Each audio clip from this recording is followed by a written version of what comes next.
स्वागत है दोस्तों। स्टडी फॉर यूपीएससी में हम लोग इकोलॉजी पढ़ रहे थे और आज उसका पार्ट 11 है और इकोलॉजी में भी हम लोगों ने इकोसिस्टम की शुरुआत कर दिया था। ठीक है, तो हमने बता दिया था कि इकोसिस्टम में क्या क्या पढ़ेंगे। आज उसमें पारिस्थितिक तंत्र की प्रकार यानी कि फंक्शन ऑफ इकोसिस्टम के बारे में हम लोग को पढ़ना है। तो पहले प्रकार का मतलब समझते हैं कि क्या होता है। तो इसका मतलब यह होता है कि पारिस्थितिक तंत्र है ना, उसमें बहुत सारा जीव जंतु है और उनके बीच में क्या होता है कि कुछ रिलेशन बनते हैं। ठीक है, तो इसके जरिए ये जो इकोसिस्टम है वह किस किस तरह का कार्य करते हैं उसी को प्रकार्य में पढ़ना पड़ता है। यानी कि सिंपल बात समझिए, ये कौन कौन से कार्य करते हैं उसको पढ़ना पड़ता है। ठीक है, और यह मुख्य रूप से कौन कौन से कार्य करते हैं, तो इसके संसाधनों के उत्पादन का कार्य करते हैं, ऊर्जा का प्रवाह, पदार्थों का चक्रण, जैविक संतुलन या फिर कहे तो पारिस्थितिक तंत्र की स्थिरता को इत्यादि को क्या करता है, दिखाने का काम करता है या इसका कार्य करता है। ठीक है, तो ये हो गया पारिस्थितिक तंत्र का प्रकार्य। ठीक है, इसका कोई परिभाषा उतना इम्पोर्टेंट नहीं है, अभी जो बताने जा रहे हैं वो बहुत ज़्यादा इम्पोर्टेंट है और वो ये है पारिस्थितिक तंत्र की उत्पादन या उत्पादकता।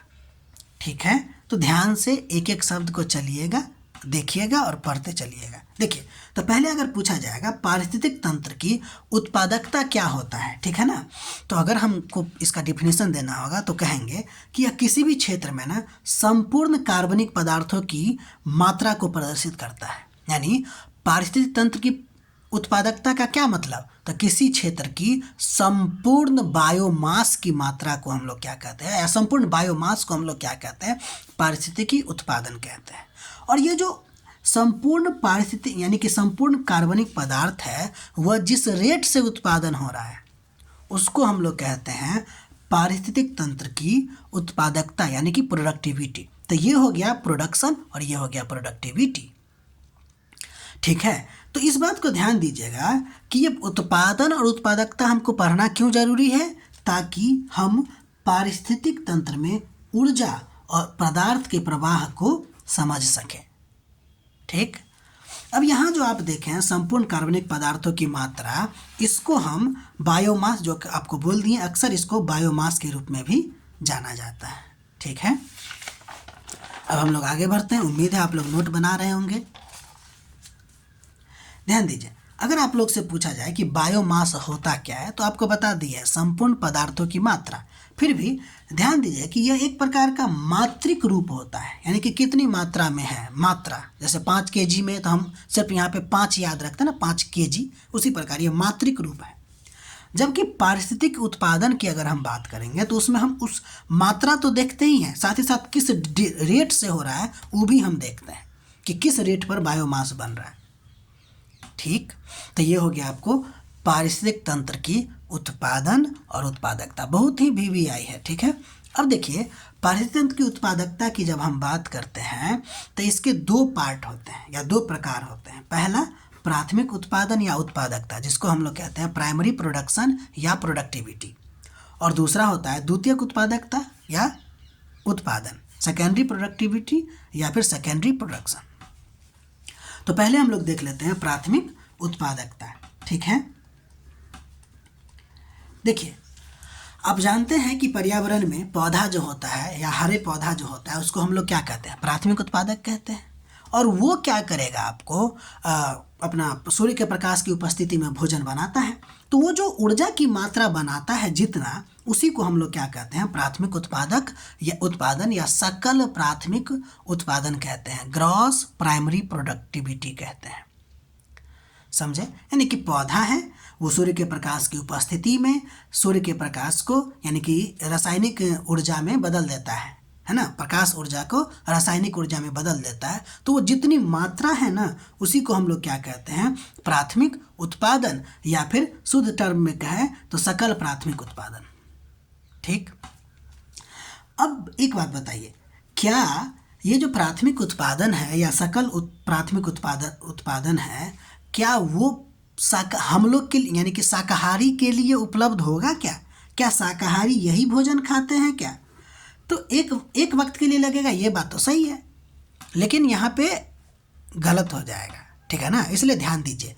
अब पौधा खुद के जीवित रहने के लिए भी तो खाएगा ना, तो वो एक तरह तो उत्पादन करता ही रहता है, और दूसरी तरफ वो अपना भी मतलब कि जीवित रहने के लिए उस चीज़ को खाता रहता है जो वो उत्पादन करता है। क्योंकि ये इसका भोजन न हो गया, तो भोजन लोग अपने लिए न बनाता है, दूसरे के लिए थोड़ी बनाता है। तो देखिए, ये अपना भोजन बनाया और श्वसन के द्वारा क्या किया, जितना ऊर्जा ये खर्चा कर सकता था वो खर्च किया। शेष जो बच जाएगा उसको हम लोग कहेंगे नेट प्राइमरी प्रोडक्टिविटी। बहुत इम्पोर्टेंट है ये बात सब, ठीक है ना, ध्यान रखिएगा। चलिए, तो नेट प्राइमरी प्रोडक्टिविटी देखें। अब बताइए, नेट प्राइमरी प्रोडक्टिविटी ही यानी कि वो उसको जितना खाना था वो तो खा लिया, बाकी जो प्रोडक्टिविटी होगा वो अब हम जैसे शाकाहारियों या मांसाहारियों को मिलेगा, ठीक है। तो अब देखिए, यही NNP नेट प्राइमरी प्रोडक्ट जो होगा वह शाकाहारियों के द्वारा उपभोग किया जाएगा।